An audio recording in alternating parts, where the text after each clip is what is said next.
പക്ഷേ സംസ്ഥാനത്ത് വൈദ്യുതി ലോഡ് ഷെഡിംഗ് ഏർപ്പെടുത്താൻ നമ്മളിപ്പോൾ നിലവിലത്തെ സാഹചര്യത്തിൽ ഉദ്ദേശിക്കുന്നുണ്ടോ? ഉദ്ദേശിക്കുന്നില്ല. ലോഡ് ഷെഡിംഗ് ഉണ്ടാവില്ല എന്നുള്ള ഞങ്ങൾ അതിനുള്ള കരാറൊക്കെ ഒപ്പിച്ചിട്ടുണ്ട്.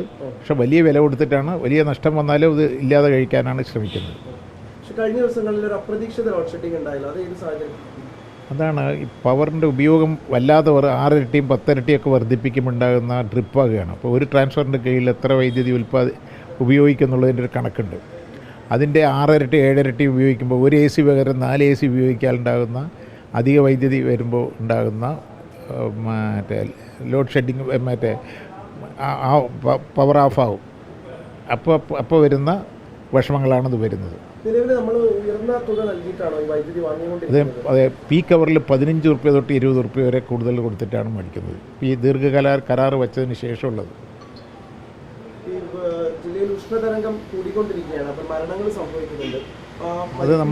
അത് നിങ്ങൾ തന്നെ കുറച്ച് ജനങ്ങളെ ഈ വെയിൽ കൊള്ളാതിരിക്കാനും വെള്ളം കുടിക്കാനുള്ളൊരു ഒരു പ്രചരണം നിങ്ങളുടെ ഭാഗത്ത് നിന്ന് കൊടുക്കണം. അതുപോലെ അതിലെന്താ സഹായം ചെയ്യുക എന്നുള്ളത് ഗവൺമെൻറ്റുമായിട്ട് മുഖ്യമന്ത്രിയായിട്ട് ആലോചിച്ച ശേഷം പറയാൻ പറ്റും. തൽക്കാലം ഉണ്ടാവില്ല.